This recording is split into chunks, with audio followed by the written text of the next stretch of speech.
Hello मेरे प्यारे साथी, तो कैसे हैं आप सभी। मुझे उम्मीद है कि आप लोग बहुत अच्छी ढंग से अपने पढ़ाई में जी जान झोंक रहे होंगे। तो आज है हमारा चैप्टर नंबर 4, जिसका नाम है अर्धनारीश्वर। ये चैप्टर 12th क्लास के लिए बहुत इम्पोर्टेंट है, सब्जेक्टिव पोर्शन के लिए। इस चैप्टर से सब्जेक्टिव क्वेश्चन आने की बहुत संभावना बनी रहती है। तो मेरे प्यारे साथी, आप बताएंगे कि आप कैसे हैं। तो आप लोग अच्छे होंगे और अपने पढ़ाई को विशेष महत्व देते हुए अभी पढ़ाई कर रहे होंगे। पूरा जी जान झोंक दीजिए क्लास 12 के लिए। उसके बाद इतनी मेहनत तो करनी नहीं पड़ेगी, मुझे लगता है ये। तो आज हम आप लोगों के लिए कुछ लाइन लेकर आए हैं, जो यह है कि गीता में श्री कृष्ण ने कहा अर्जुन से, जीतनी है पहली लड़ाई अपने आप से। तो इस लाइन से हमें यह समझना चाहिए कि अगर आप अपने आप को टारगेट देते हो तो आप उस टारगेट को अचीव भी कर लेते हो। आप अपने आप को तपाइए, मेहनत करवाइए, ताकि आपका सपना साकार हो सके। सभी आदमियों के पास सपना होता है और उस सपना को पूरा करने के लिए मेहनत की जरूरत होती है। सभी आदमी का सपना या तो छोटा होता है, किसी का बड़ा होता है सपना। तो हर एक आदमी के लिए टाइम अलग अलग हो सकता है, लेकिन अगर आप मेहनत करें तो सभी आदमियों का सपना साकार हो सकता है। तो बिना समय गवाए हुए हम इस टॉपिक को आसानी से समझते हुए चलेंगे। आप लोग एक दो बार बोलते चलिएगा तो आपको याद रहेगा बहुत दिनों तक। तो आइए बिना समय गवाते हुए स्टार्ट करते हैं। तो हमारा आज चैप्टर है अर्धनारीश्वर। अर्धनारीश्वर अर्धनारीश्वर शब्द से क्या स्पष्ट हो रहा। अर्धनारीश्वर, अर्धनारीश्वर मतलब आधा नारी, कुछ इस तरह का। अर्धनारीश्वर आधा नारीश्वर, आधा नारी, आधा नारी आधा नर। अर्धनारीश्वर का मतलब हुआ आधा नारी और आधा नर। आपसे व्याकरण में पूछ सकता है कि अर्धनारीश्वर किसे कहा गया है, तो आप कहिएगा शिव जी को। शिव जी बे आधा नर है और आधा नारी है, शिव जी को ही अर्धनारीश्वर कहा गया है।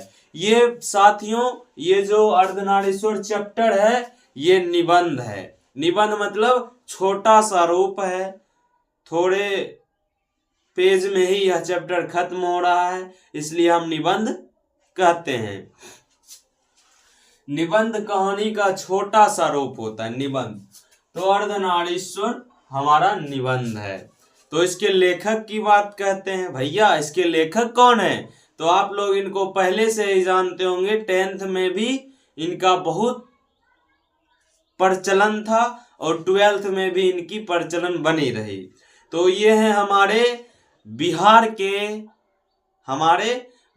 के बेगूसराय के सिमरिया के बगल के गांव के हैं। तो आप लोग इनके नाम को अंदाजा लगा लिए होंगे कि ये है हमारे राष्ट्र कवि रामधारी सिंह दिनकर। रामधारी सिंह दिनकर। हमारा ये जो भूमि है, यहाँ पर राष्ट्र कवि का जन्म हुआ है बिहार की पावन धरती पर। तो आपको याद रखना होगा अर्धनारीश्वर के लेखक कौन है, रामधारी सिंह दिनकर। रामधारी सिंह दिनकर। ये चैप्टर जो है बहुत मजेदार है, बहुत मजेदार। तो आइए, इनका जन्म स्थान सिमरिया बेगूसराय बिहार। इनका जन्म स्थान कहाँ है, सिमरिया बेगूसराय बिहार में। इनका जन्म स्थान कहाँ है, सिमरिया बेगूसराय बिहार। मुझे लगता है आप और सभी के जन्म स्थान भूल सकते हो, लेकिन रामधारी सिंह दिनकर का जन्म स्थान आप नहीं भूल पाओगे। तो इनका जन्म स्थान कहाँ है, बेगूसराय, सिमरिया बिहार। सिमरिया बेगूसराय बिहार। इनकी जन्म कब हुआ, 23 सितंबर 1908 ईस्वी को इनका जन्म हुआ और मृत्यु 24 अप्रैल 1974। मृत्यु 24 अप्रैल 1974। इनका जन्म पूछेगा तो कहिएगा 23 सितंबर 1908, मृत्यु 24 अप्रैल 1974। आगे देखते हैं इनके माता का नाम। माता का नाम था, इनकी माता का नाम मनरूप देवी, मनरूप देवी, मनरूप देवी। इनकी माता का क्या नाम था? मनरूप देवी, मनरूप देवी। इनके पिता का नाम क्या था? रामधारी सिंह दिनकर के पिता का नाम क्या था? तो कहिएगा रॉ से रवि सिंह, रवि सिंह। तो आपसे पूछेगा कि रामधारी सिंह दिनकर जी के माता का क्या नाम है, तो कहिएगा मनरूप देवी, और पिता का नाम पूछे तो कहिएगा रवि सिंह। आगे देखते हैं, इनकी प्रारंभिक शिक्षा गांव से हुई। बहुत सारे लोगों का या बहुत सारे कवियों का जो प्रारंभिक शिक्षा होता है वहीं से होता है जहां उनका जन्म हुआ होता है। तो इस कवि का जन्म भी सिमरिया में ही हुआ, इनकी प्रारंभिक शिक्षा भी सिमरिया में हुई, सिमरिया गांव से। तो यहाँ पर गांव है। इन्होंने 1932 ईस्वी में पटना कॉलेज से इतिहास विषय से बीए किए। ये पूछा जाता है कि रामधारी सिंह दिनकर किस विषय से बीए कंप्लीट किए, तो आप कहिएगा हिस्ट्री से, इतिहास से। आगे देखते कब किया? 1932 ईस्वी में पटना कॉलेज से। ये लाइन याद रखिएगा ताकि आपको परीक्षा में कोई भी ऐसा क्वेश्चन नहीं लगे कि आपने ये क्वेश्चन को नहीं देखा हो। मैं जितना दे दूंगा आपको उससे बाहर तो नहीं आएगा, ये बात कंफर्म कर लीजिए। आप हिंदी की टेंशन को खत्म कर दीजिए। आप फिजिक्स, केमिस्ट्री, बायोलॉजी या मैथ की तरफ ज्यादा ध्यान दीजिए। उसका क्वेश्चन थोड़ा सा लेवल में पूछा जाता है। ऑब्जेक्टिव आपसे डील हो जाएगा, सब्जेक्टिव जो होता है थोड़ा लेवल में पूछा जाता है। इसलिए आप फिजिक्स, केमिस्ट्री, बायोलॉजी या मैथ को ध्यान से, सब्जेक्टिव को पढ़िए, समझ समझ कर पढ़िए। बिहार बोर्ड में टॉपर ऐसे ही नहीं बना जाता है। बिहार बोर्ड के लिए अच्छी ढंगों से पढ़ा जाता है और आपका राइटिंग बहुत सुंदर होना चाहिए, तब आप कुछ अच्छा रैंक में आ सकते हो या अच्छा नंबर ला सकते हो। राइटिंग बेस्ट रहेगा, result is the best. Writing is the best, result is the best. आइए देखते हैं, बिहार विश्वविद्यालय में इन्होंने हिंदी के प्रोफेसर के रूप में कार्य किया। पूछा गया क्वेश्चन है 2026 के बोर्ड में कि किस विश्वविद्यालय में प्रोफेसर, किस विश्वविद्यालय में हिंदी के प्रोफेसर के रूप में कार्य किए, तो कहिएगा बिहार विश्वविद्यालय में। मैंने यही क्वेश्चन गलती कर दिया था, मैंने मार दिया था भागलपुर विश्वविद्यालय, बी नंबर ऑप्शन। इसलिए ये क्वेश्चन मेरा गलत हो गया, लेकिन आप लोगों का गलत नहीं होना चाहिए। तो आइए आगे देखते हैं, ये भागलपुर विश्वविद्यालय में उप कुलपति के पद पर रहे हैं। आपसे पूछा जाएगा कि किस विद्यालय में रामधारी सिंह दिनकर उप कुलपति के पद पर रहे हैं, तब आप कहिएगा भागलपुर विश्वविद्यालय में। अगर आपसे पूछेगा किस विद्यालय में हिंदी के प्रोफेसर के रूप में कार्य किए, तब कहिएगा बिहार विश्वविद्यालय में। बिहार विश्वविद्यालय, बिहार विश्वविद्यालय। तो हम अगले स्लाइड की ओर चलते हैं। तो इस स्लाइड में हम लोग जानेंगे कि किस पुरस्कार पर उनको साहित्य अकादमी पुरस्कार और ज्ञानपीठ पुरस्कार और उनकी प्रमुख रचनाएं क्या क्या है। तो आइए हम देखते हैं। मुझे उम्मीद है कि आप लोग ये वाला पुस्तक जरूर खरीद लिए होंगे जो क्लास 12 का है, दिगंत भाग 2। ये किताब आप जरूर खरीद लीजिए ताकि आपको रिवीजन करने में या और सारी सब्जेक्टिवों को याद करने में सुविधाएं हो। अगर आप ये वाले पुस्तक खरीदते हो तो इसमें सब्जेक्टिव भी दिया गया है और उसका आंसर भी दिया गया है। आप कहिएगा 50 देने के लिए तो वो आपको दे देगा, किसी दुकानदार के पास जाओगे। ठीक है, तो इस स्लाइड में हम बात करेंगे कि किस पुरस्कार पर कौन सा पुरस्कार मिला है। तो आइए देखते हैं।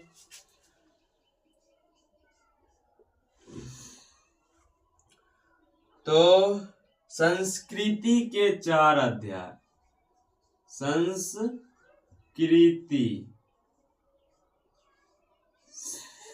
संस्कृति के 4 अध्याय।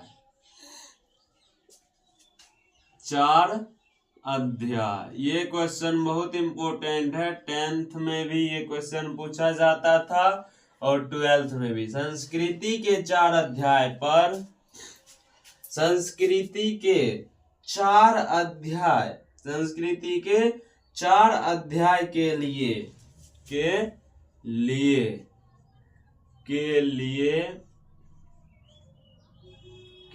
साहित्य अकादमी पुरस्कार, साहित्य अकादमी पुरस्कार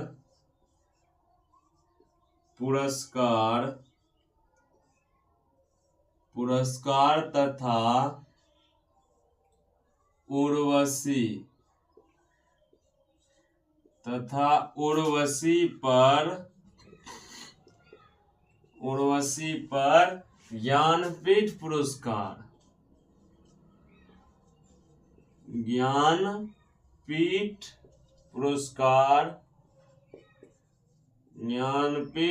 पर ज्ञानपीठ पुरस्कार मिला। संस्कृति के 4 अध्याय के लिए साहित्य अकादमी पुरस्कार तथा उर्वशी पर ज्ञानपीठ पुरस्कार मिला। तो अगला देख लेते हैं। ये बहुत इंपॉर्टेंट है। ये लाइन आपसे पूछेगा कि रामधारी सिंह दिनकर को किस रचना के लिए साहित्य अकादमी पुरस्कार मिला, तो आप कहिएगा संस्कृति के 4 अध्याय पर। अगर आपसे पूछेगा कि ज्ञानपीठ पुरस्कार किस रचना के लिए मिला, तब आप कहिएगा उर्वशी के लिए। तो आगे देखते हैं।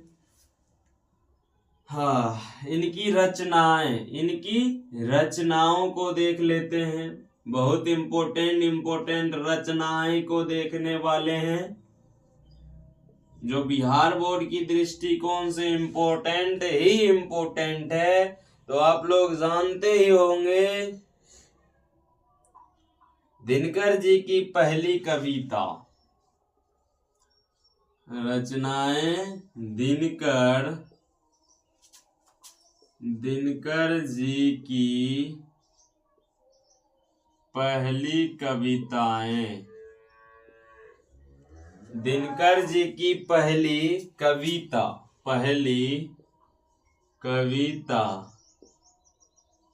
पहली कविता 1925 ईस्वी में, 1925 ईस्वी में छात्र सहोदर पत्रिका में प्रकाशित हुई। छात्र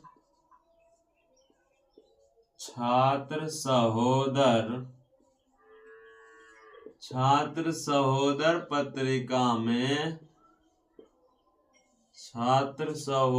पत्रिका में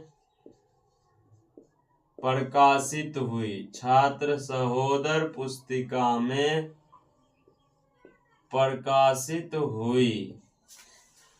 तो इम्पोर्टेंट है कि आपसे पूछा जाएगा दिनकर जी की पहली कविता कब प्रकाशित हुई, तो कहिएगा 1925।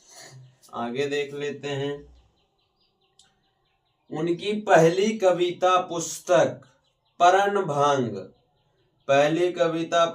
प्रणभंग 21 वर्ष की आयु में प्रकाशित हुई। उनकी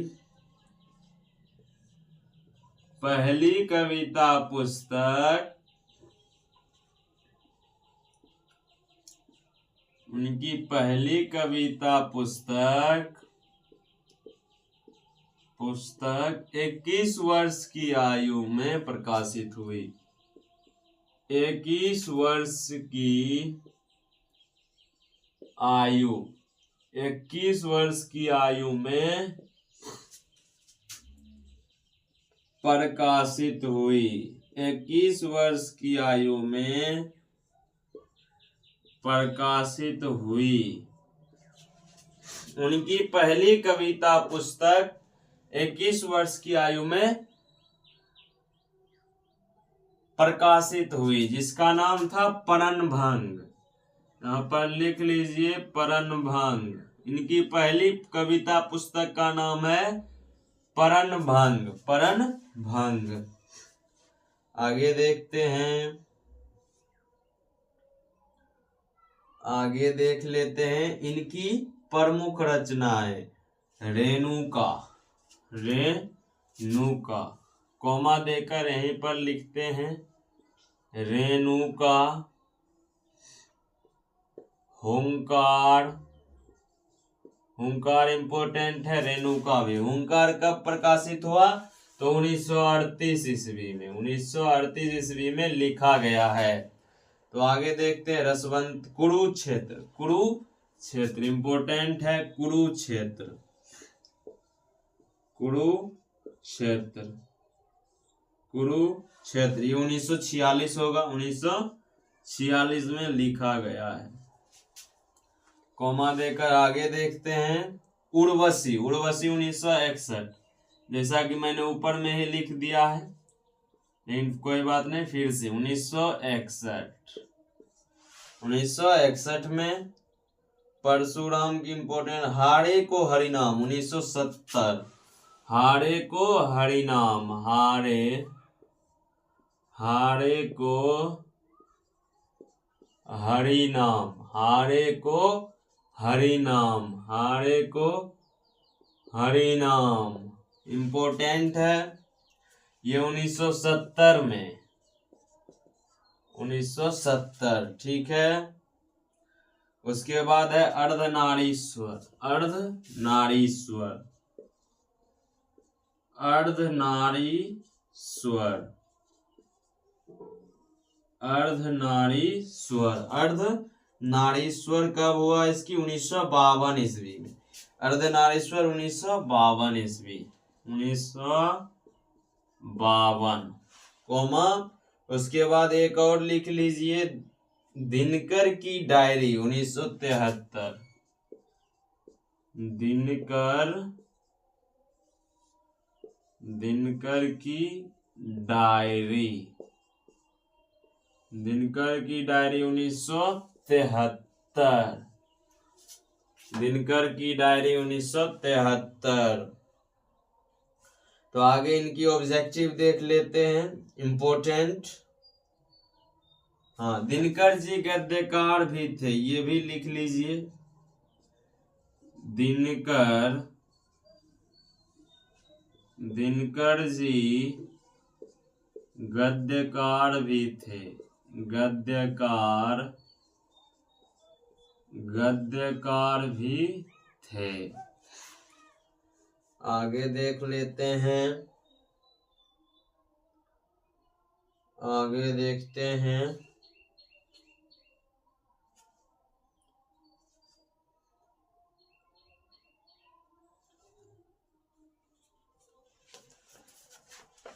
तो यहीं पर इनका लेखक परिचय खत्म होता है। एक और ऑब्जेक्टिव टाइप है जो लिख लीजिए, अर्धनारीश्वर, अर्धनारीश्वर, अर्धनारीश्वर शिव और, शिव और पार्वती, शिव और पार्वती का कल्पित रूप है, शिव और पार्वती का कल्पित रूप है। ये क्वेश्चन इंपॉर्टेंट है। आइए हम इससे बनने वाले क्वेश्चनों का समावेश देखते हैं। तो आपसे पूछा जाएगा कि किस पुस्तक पर रामधारी सिंह दिनकर जी को साहित्य अकादमी पुरस्कार मिला?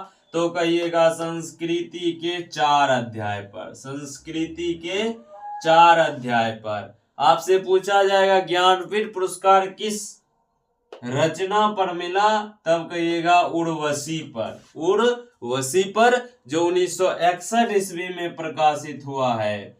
आगे इनकी रचनाएं देखते हैं। दिनकर जी की पहली कविता 1925 ईस्वी में प्रकाशित हुई, छात्र, छात्र सहोदर पत्रिका में, जैसे अभी प्रभात खबर हिंदुस्तान निकल रहा है पत्रिका, उसी प्रकार उस समय छात्र सहोदर पत्रिका निकलती थी, जिसमें रामधारी सिंह दिनकर की पहली कविता पुस्तक प्रकाशित हुई।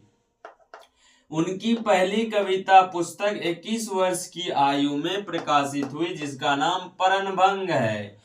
कविता पुस्तक, पहली कविता पुस्तक का नाम क्या था? परनभंग। तो इनकी परनभंग कितने वर्ष की आयु में प्रकाशित हुई? तो कहिएगा 21 वर्ष की उम्र में, 21 वर्ष की आयु में। आगे देखते हैं इनकी प्रमुख रचनाएं, जो महत्वपूर्ण थे तो बहुत, लेकिन उनमें से चुन चुन कर लिखाना, जो बिहार बोर्ड पूछेगा ही पूछेगा, बहुत मुश्किल होता है। लेकिन मैंने इसका अध्ययन किया हुआ है कि कौन सा इम्पोर्टेंट है और कौन पूछेगा ही पूछेगा। ये सभी इम्पोर्टेंट है। अंत में मैं बता दूंगा कि कौन सा क्वेश्चन पूछा है और पूछेगा ही पूछेगा। तो आइए देखते हैं रेणुका हुंकार। हुंकार कब रचना हुई है? 1938, कुरुक्षेत्र 1946, उर्वशी 1961, हारे को हरिनाम 1970, अर्धनारीश्वर 1952, दिनकर की डायरी 1973। आगे देखते हैं, दिनकर जी गद्यकार भी थे, ये भी इम्पोर्टेंट है। दिनकर जी गद्यकार भी थे। अर्धनारीश्वर शिव और पार्वती का कल्पित रूप है, मैंने शुरू में ये अच्छी तरह से समझाया था। तो आज का लेखक परिचय यही होता है खत्म। मिलते हैं ऐसे ही मजेदार अगले वीडियो।